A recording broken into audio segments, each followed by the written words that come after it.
Larissa Vieira e hoje eu vim falar das referências que a gente encontra, no filme Rua do Medo, 1978. Enfim, eu já fiz um vídeo, sobre o primeiro filme, então você pode clicar aqui em cima. Eu falo sobre as referências que a gente encontra, no Rua do Medo, 1994. E hoje eu vim falar das que a gente encontra na parte 2 da trilogia. E, gente, tem umas coisas muito legais. Obviamente, esse vídeo vai ser cheio de spoilers, então se você não assistiu Rua do Medo 1978, não assiste esse vídeo, vê o filme primeiro e depois você olha e vê as referências que foram citadas nesse filme. O curioso é que apesar de Rua do Medo 1978 ter, na sua essência, uma inspiração muito forte em Sexta-feira 13, esse filme tem um pouco menos de referências do que o primeiro, mas as referências são muito claras, muito visuais e é muito interessante. Então vamos lá, Como eu já disse, a gente tem a referência à Sexta-feira 13, Na verdade, ao Sexta-feira 13 1 e ao Sexta-feira 13 parte 2.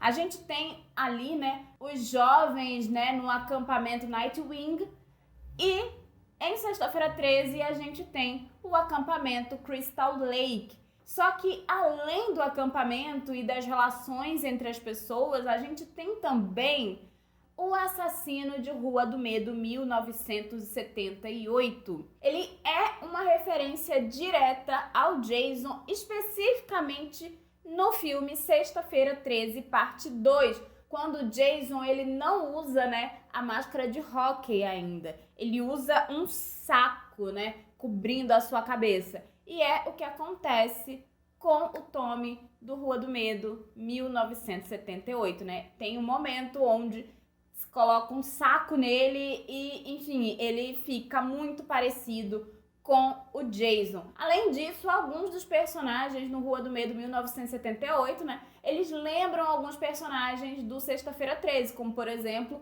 alguns dos monitores, como a monitora meio chapada, que, enfim, ela faz uma referência a uma personagem do Sexta-feira 13, tá? Mais uma vez, a gente também tem a referência ao Stephen King. Na verdade, em mais de uma coisa, mas eu vou deixar tudo separado e eu vou falar agora da referência direta ao autor.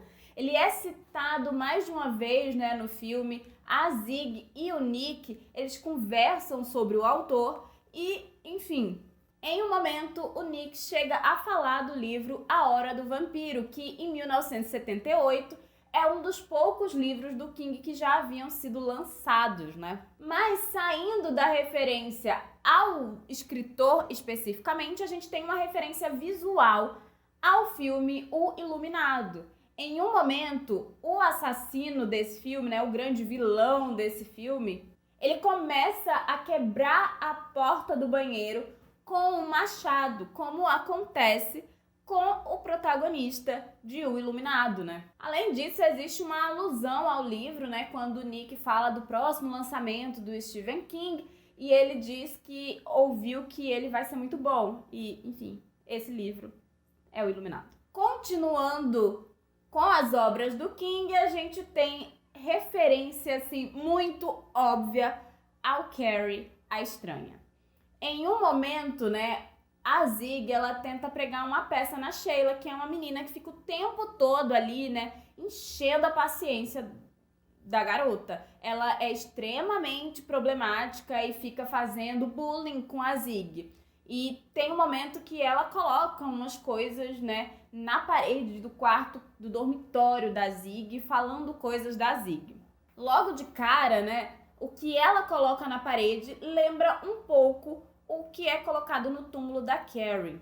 Na verdade, a frase em si nem parece, mas a sonoridade é muito parecida. O que a gente tem no Rua do Medo é Zig sucks cocks in hell.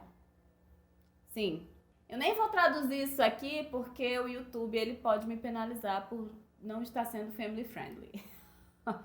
Mas enfim, já em Carrie a gente tem Carrie White burns in hell, então a sonoridade é parecida. Na verdade, o Zig sucks cocks in hell para algumas pessoas vai lembrar o exorcista, né? Porque, enfim, tem um momento que a personagem, quando tá possuída, né, ela diz algo semelhante ao padre, né? Sucks cocks in hell. Então, algumas pessoas vão fazer essa ligação.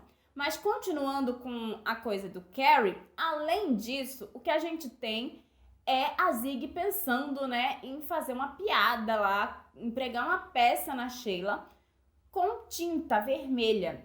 E aí o Nick vai e diz, não, vamos fazer outra coisa. E o que acontece é que em um momento a Sheila vai no banheiro e quando ela abre a porta de um, né, dos boxes, cai um balde cheio de insetos na cabeça dela. E é praticamente impossível você não fazer a relação a Carrie, a estranha, na hora que você vê a cena, porque realmente lembra bastante. E o que eu acho mais interessante é que, assim, eles poderiam, né, ter colocado realmente sangue de porco ou alguma coisa vermelha, né, como a tinta vermelha, mas não, é um balde com insetos.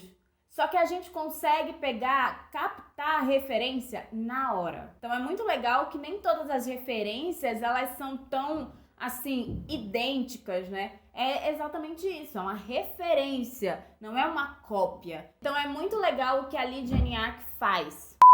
Gente, se vocês estiverem ouvindo barulho é porque eu já tentei gravar isso várias vezes e toda vez o barulho volta. E todo dia tá assim, é que o meu vizinho de cima, ele resolveu que ele tá quebrando o apartamento dele e aí ele vai fazer eu ter dor de cabeça todo dia ouvindo esse barulho horroroso, que parece que é dentro da minha casa. A gente também tem referência ao Halloween.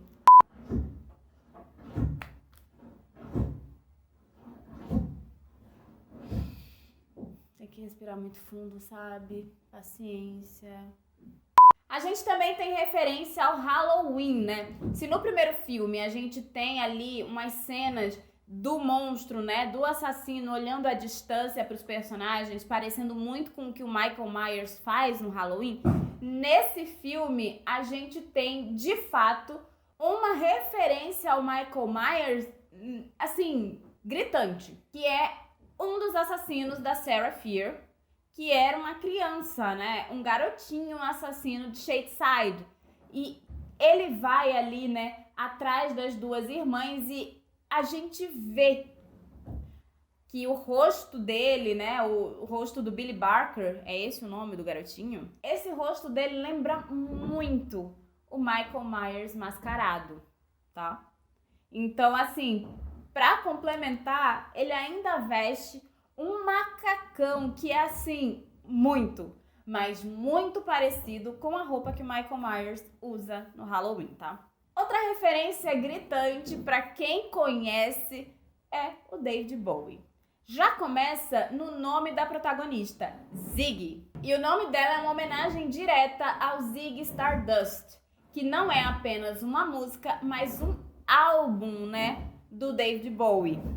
O nome do álbum é The Rise and Fall of Ziggy Stardust and the Spiders from Mars. E mais, a Sea Berman, que aparece no início do filme, ela tem um cachorro e o nome do cachorro é Major Tom, que é uma referência à música Space Oddity do David Bowie. E para completar, o filme também toca um cover do Bowie, né, feito pelo Nirvana, da música The Man Who Sold the World. Então, essas são as referências que a gente encontra no filme Rua do Medo, 1978. Se você tiver pego, né, enfim, captado alguma outra referência, coloca aí nos comentários. Vamos continuar conversando sobre esse filme que é bem divertido.